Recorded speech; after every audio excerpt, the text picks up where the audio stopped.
Bonjour, je suis Susanna Ochoa, la beauté du vin. Bonjour, ici Michel Cloutier. Pour cette émission, on est encore une fois cette semaine au manoir Montmorency, ce qui s'est appelé à un certain moment donné la maison Kent dans la région de Québec.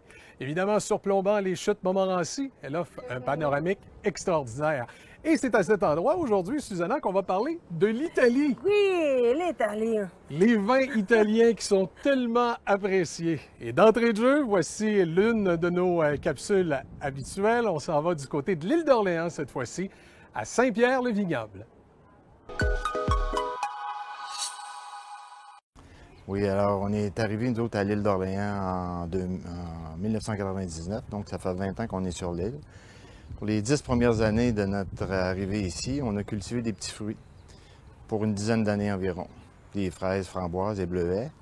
C'est mon épouse qui l'opérait, qui opérait la petite ferme pendant la période où j'étais encore actif dans mon entreprise. Et au terme de ces 10 années-là, on a arrêté de produire pour toutes sortes de raisons. Dont le manque de surface, parce que quand on cultive des petits fruits, ça prend de grandes surfaces, puis on n'avait pas suffisamment de surface. On a suspendu les opérations pour 2 ans, puis au terme de ces 2 années-là, on s'ennuyait de la culture et du contact avec le public. Et là, avec les surfaces limitées qu'on avait, on a 5 hectares, en fait, finalement cultivables. On a dit qu'est-ce que le genre de production qu'on pourrait faire pour avoir une opération où on peut s'amuser, avoir un beau produit et avoir une certaine rentabilité. Et c'est là qu'on a décidé de planter de la vigne. On a commencé à planter en 2013. La première phase de plantation, on a planté environ 1,8 hectares, environ 10 000 pieds de vigne. Et par la suite, les plans d'encépagement se sont poursuivis jusqu'en 2017.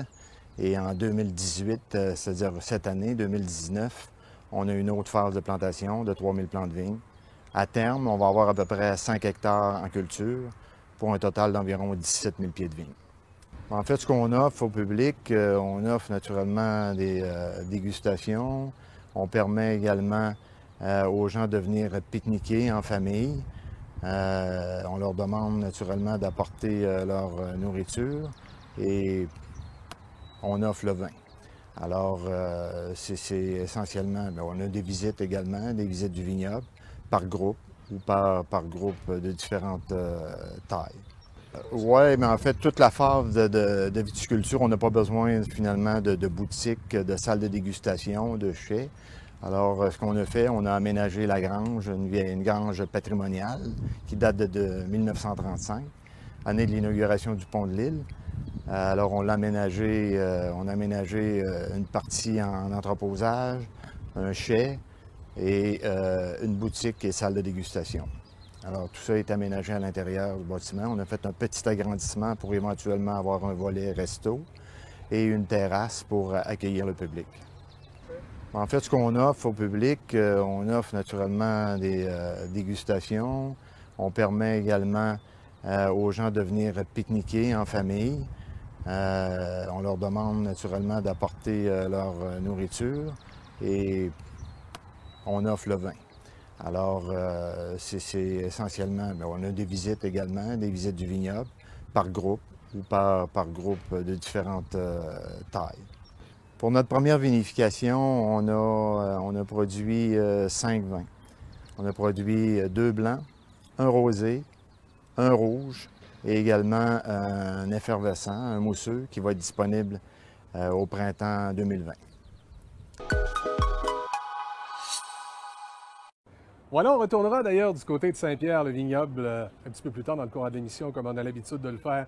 Susanna, un beau voyage en Italie. On connaît l'Italie, on connaît l'amour des Italiens d'ailleurs pour les mets épicés. Oui. Il y a même une façon de manger les spaghettis. Il faut surtout pas couper les pâtes. Les Italiens n'aiment pas beaucoup qu'on coupe les pâtes.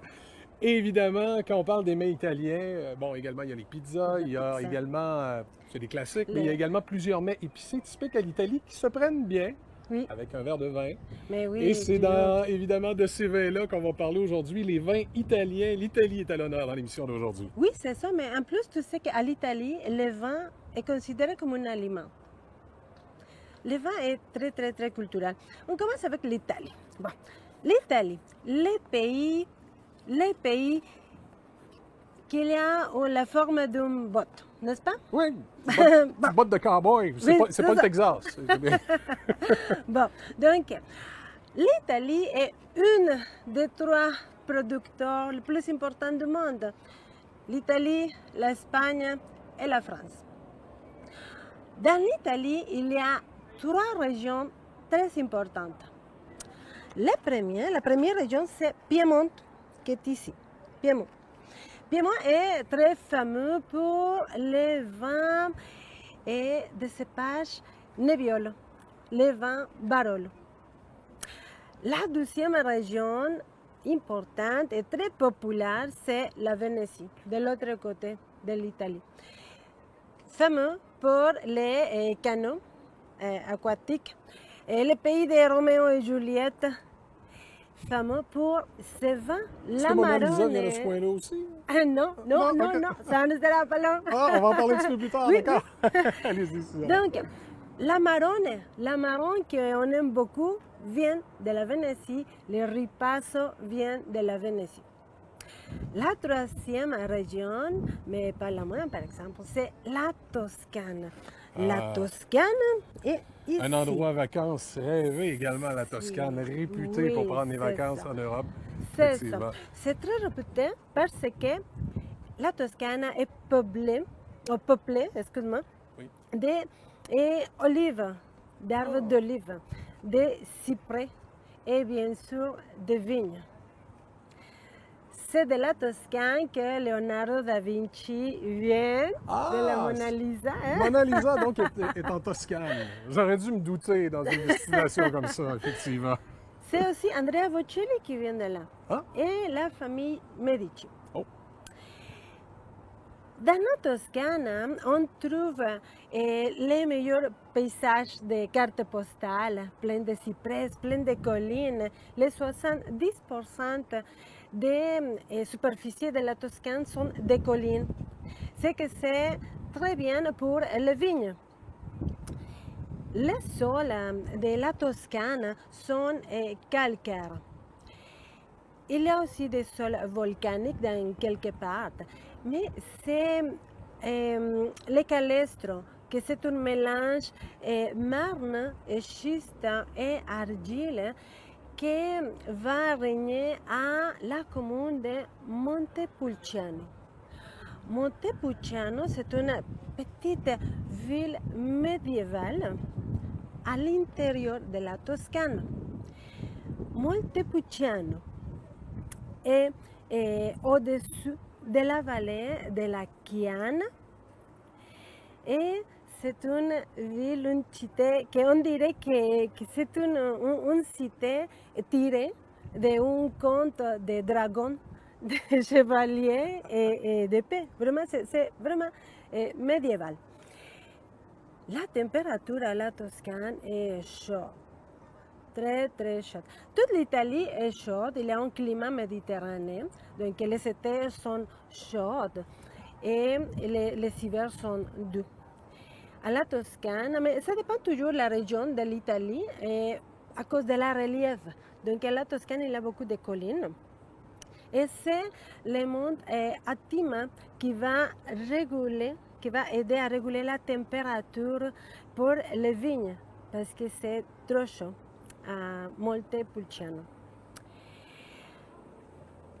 À Montepulciano, les vins, les cépages plus populaires, c'est les Sangiovese. Si vous écoutez une expression, les sangs de Jupiter, ça fait référence au cépage Sangiovese. Donc, le Sangiovese est appelé de différentes façons. Sangiovese a Chianti, par exemple. D'accord. Brunello a Moltacino. Brunello Gentile a Montepulciano. Et leçon d'italien aujourd'hui, là, pratiquer, répéter après nous.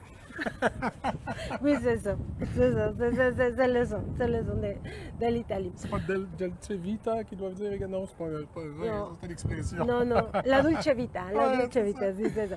Non. Donc, il y a aussi vin sec et de vin liquore. La Toscana, mais a Montepulciano, il y a une appellation. Une appellation, ça veut dire que c'est une région ou un endroit. Appellation contrôlée, encore une fois, pour cette Oui, région-là? oui, contrôlée. Contrôlée, Et respectée et limitée. Surveillée. Surveillée. Surveillée pour une association de viticulteurs qui s'appelle Consorcio.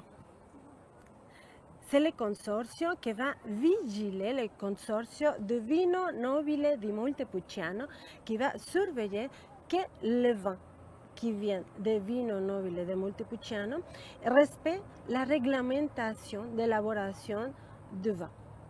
Donc, la vedette d'aujourd'hui, c'est le vino nobile de Montepulciano. Le vino nobile de Montepulciano s'appelle nobile à cause que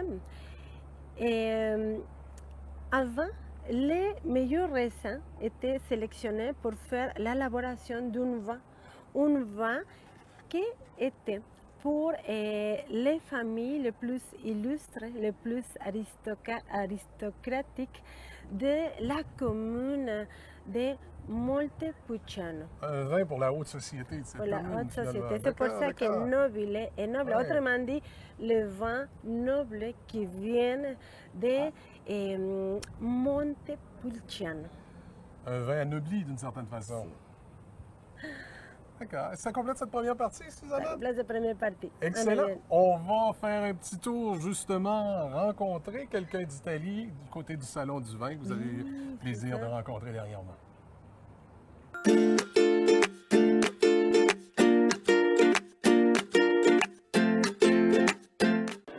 Beni di Battaciolo. C'est qui ne connaît pas Beni di Battaciolo? Je suis avec Fiorenzo Doliani de la maison La Cantina. Beni di Battaciolo. Bonjour. Bonjour, madame, bonjour. Donc vous êtes Fiorenzo. Oui, Fiorenzo, c'est... Lorenzo, c'est alors, j'expliquais un peu de la Battagiolo. D'accord. La Battagiolo, c'est la maison, la cave, et c'est le Piémont. Et c'est les familles, et c'est 5 frères, et moi, c'est le plus jeune de les frères. D'accord. Vous Vous êtes êtes italien. Ma italien, de le Piémont, et région de Piémont. Et la production, c'est de Nebbiolo da Barolo, Barbera d'Alba, Dolcetto d'Alba, Gavi, Moscato, tous les vins, et c'est la production de la région de les Langhe. Et c'est la Battagiolo, il s'est fait un total de 140 hectares de vignobles, de production. Oui. Depuis combien de temps est-ce que la cantina Beni di Battaciolo est ici au Québec? Il bene di Battagiolo, c'est in Canada 1980, che c'est pour porter les vins in Canada. Oui. Et vous êtes Riccardo Marc. Ma brava, sì, sì. È Battaciolo, è il primo Barolo in Canada e nel 1980. 1980. Come lo dice in francese? Non mi ricordo. 1830. 1930. Et dis-moi, Fiorenzo, donc, Fiorenzo, vous êtes quelle génération? Alors, la Battagiolo, c'est 4 générations de vin. Alors, il s'est commencé à exporter le vin en 1974. Il a commencé à exporter le vin de l'Italie à tout le monde. Aujourd'hui, il exporte in 68 pays. Come si dice? 68 paesi. 68 pays del mondo. Oui. D'accord. C'est quoi l'histoire de la cantina Beni di Battaciolo? Le beni di Battagiolo, c'est le nom. Beni, la parola beni, ça veut dire les propriétés. In piemontese, in dialetto, veut dire les propriétés, la propriété della vigna. Beni, andiamo nel beni, andiamo nella vigna. Oui. Oui, d'accord. Mais je comprends que c'est un domaine familial. C'est votre père qui a commencé. Votre grand, les nonnes, les grands-pères, d'accord. Et vous, c'était quoi votre rôle? Ah, et oui, moi, c'est les premières de la famille que je portais tout le monde, et fait connaître les Barolo. C'est vous qui avez fait connaître la cantine. Et comment est-ce que ça s'est passé? C'est quoi l'histoire? La storia, c'est très longue. On va la faire brève. J'ai porté les bouteilles en Canada. Après, ils ne disent pas que même, parce que c'est pas possible de passer à la douane. Ils se disent, non, ils se disent que c'est qu'on traitait des tomates. Moi, j'avais une grand-femme nonna qui habite ici et c'est pas manger les tomates d'Italie. Alors ici, c'est des bouteilles de tomates, mais c'est toutes les mains, j'ai porté les mains. Bon, ben, Benito Battaciolo est très bien apprécié ici à Québec, hein? Oh, oui. Si, c'est très bien parce que c'est beaucoup connu et la qualité et le prix, c'est très important. Les mains. Merci beaucoup, Fiorenzo. Merci beaucoup, Marc. Merci à vous. Salut. Salute, merci. Cheers. Salute, merci. Salute, merci.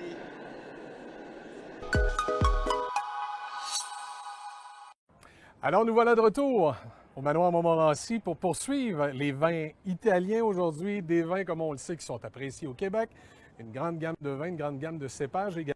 Et aujourd'hui, Susanna, on parle plus spécifiquement d'un endroit qui est très connu pour les vacanciers, Oui, c'est la ça. Toscane, bien entendu. La Toscane, On c'est qui continue. n'aime pas la Toscane? Tout le monde aime la Toscane. On rêve tous d'aller en Toscane un jour, je vous le dis. Mais oui, on est tous invités. Bon, donc on disait que dans la Toscane, Oui. il y a 75 appellations. 75 appellations. 75 appellations. Tous des appellations contrôlées. Ou presque. Presque. En grande partie. Oui. Et quand En on dit grande appellation contrôlée, comme on disait tout à l'heure, c'est surveillé également parce que c'est Oui. important. C'est la marque de commerce de ces vins-là. Mais- C'est leur identité. Et c'est l'identité. C'est l'identité. Effectivement. Et à l'Italie, c'est une association qui s'appelle Consortio, qui va vigiler, qui sera surveillante pour que toute la réglementation soit respectée. La réglementation pour l'élaboration, aujourd'hui, on parle de vino nobile di Montepulciano. C'est l'instance de surveillance. C'est un peu comme le MAPAC ici ou la Société des alcools oui. qui s'assure de la qualité des produits. Oui, un peu comme ça, un peu plus strict peut-être. Bon, donc on disait que les cépages rois de la Toscane et les Sangiovese. Les Sangiovese, on peut l'appeler Sangiovese à Chianti, Oui.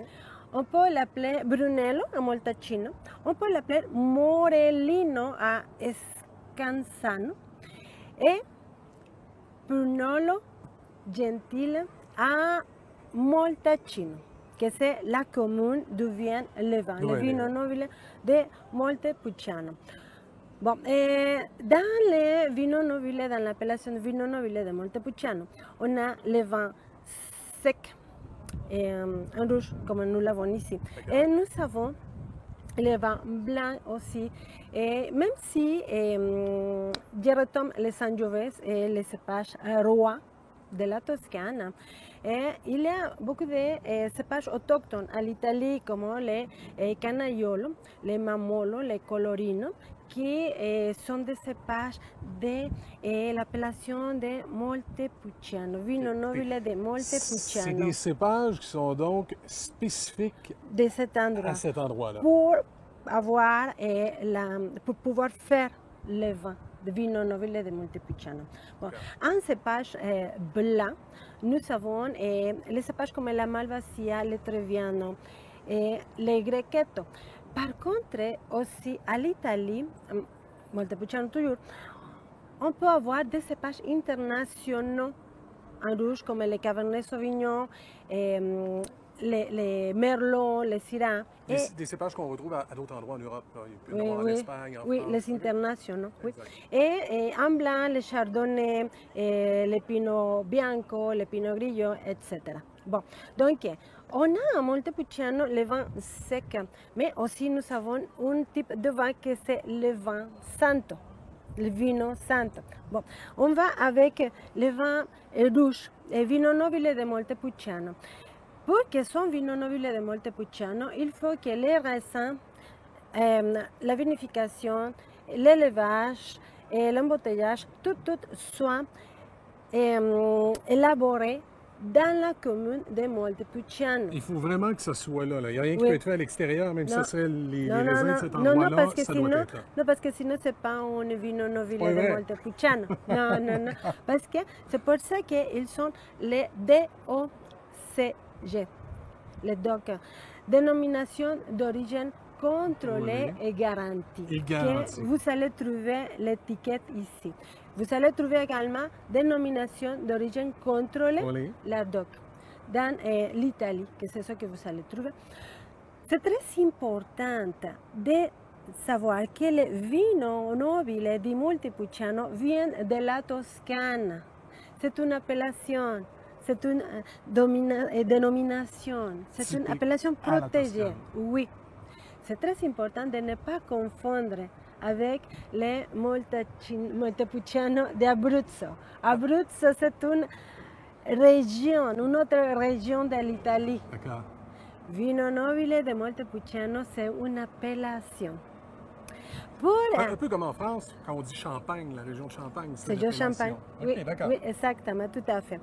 Pour pouvoir avoir le droit de la dénomination vino nobile de Montepulciano, il faut, ça dépend toujours du producteur, mais il faut avoir un minimum de 70% de cépages Prunello Gentile, autrement dit Sangiovese, et 30% des autres cépages typiques de la région de la commune de Montepulciano, comme le Mamolo, comme le Colorino, comme le Canaiolo. Ça dépend toujours, ça peut que soit 70%, 80, 95, ça dépend toujours du producteur. Pour le vino santo c'est un vin liquoreux. Un vin liquoreux qu'on ne sait pas pourquoi est-ce que ça s'appelle santo exactement. C'est parce que c'est vraiment Un secret d'Italie, c'est un secret d'Italie. Peut-être parce que c'est fait élaboré pendant la Semaine Sainte, dans le printemps. Donc on ne sait pas vraiment le pourquoi. Et pour élaborer le vino santo, on va faire les vendages, on va faire sécher les raisins. C'est ce qu'on appelle l'appassimento. Les raisins vont perdre entre 30 et 40% d'eau. OK. Donc ils vont devenir On les fait sécher. plus petits. Oui, on les un genre de fait raisin sécher. sec. On les Ah fait ouais. sécher. Oui, oui, oui. Et puis ils vont perdre 30-40% d'eau. Par contre, ils vont gagner beaucoup plus de concentration de sucre. C'est la Malvasia, le Trebbiano, le Grechetto, les cépages qu'on va utiliser. Et pour le vino santo de Montepulciano, il faut que soit un minimum de 300 en barrique. Pour le vino nobile sec de Montepulciano, 200 en barrique et 300 pour les réserves. Oh. Okay? C'est la loi. C'est la loi, c'est la réglementation du consortium. Et pour le vino santo de Montepulciano, 300 en barrique. Vino santo di Montepulciano riserva 5 en barrique. Et nous avons un dernier vino santo élaboré avec 70% de Sangiovese, 30% des autres cépages, qui s'appelle Occhio de Pernice. C'est un vino santo également, mais il faut qu'il soit 6 ans d'élevage en barrique. Donc la réglementation du consortium de vino nobile de Montepulciano est assez sévère, stricte, mais c'est grâce à ça que nous pouvons avoir la qualité et que nous garantir, avons. cette Garantie. appellation, Dénomination d'origine contrôlée et garantie. Voilà. Ben, merci beaucoup, Susanna. Merci à vous. Ça fait le tour de ces vins italiens. On va maintenant aller rejoindre notre deuxième capsule du côté de Saint-Pierre-le-Vignoble.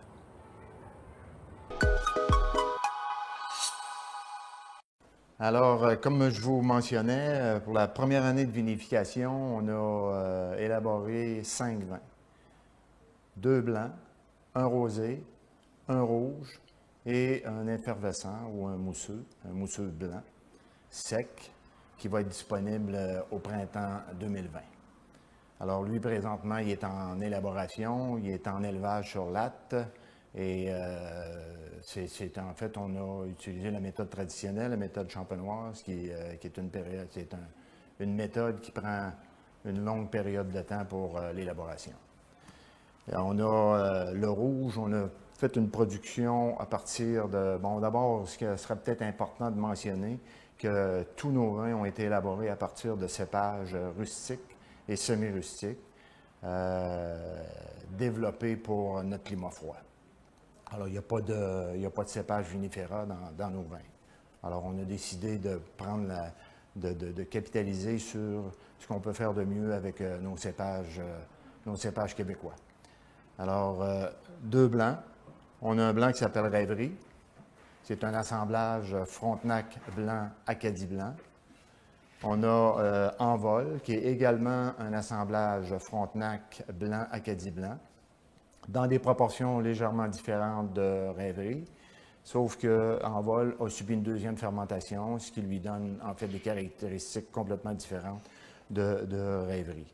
Pour ce qui est du rosé, le rosé, c'est un assemblage de 4 cépages, Radisson, Marquette, Frontenac blanc et une petite quantité de Vidal. Le rouge, on a décidé pour la première année de vinification, on a décidé d'en faire un petit volume, moins de 400 bouteilles. Actuellement, on est en rupture de stock, il est vendu au complet. Les vins ont été également certifiés IGP. Il y a 2 de nos vins qui ont été certifiés IGP. La raison pour laquelle les autres n'ont pas été certifiés, c'est parce qu'ils n'étaient pas prêts pour la certification. Alors, Rêverie et Rosé Matinal sont 2 vins qui sont certifiés. On les a soumis à la Coupe des Nations et on a récolté 2 médailles d'or sur ces 2 produits-là dès notre première année de vinification. Voilà, c'était Saint-Pierre, le vignoble du côté de l'île d'Orléans. Aujourd'hui, dans l'émission, on a parlé de l'Italie. Merci beaucoup encore une fois, Susanna. Merci à vous, merci pour être ici. Essayez le vino nobile de Montepulciano, vous allez les adorer. Passez une excellente semaine. Merci.